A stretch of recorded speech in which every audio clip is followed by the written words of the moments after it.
The past couple of days are very, very difficult for us. There are a lot of siren around.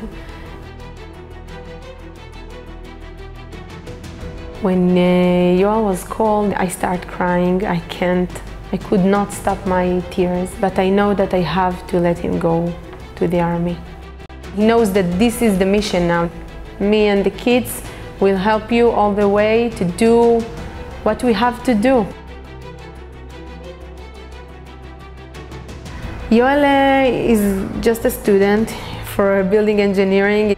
My husband finished the second year of studies, and it gives him a lot of peace and restfulness, and it is very, very important to him and to us. Most of the help is from you, that you give us the quiet and the peace to continue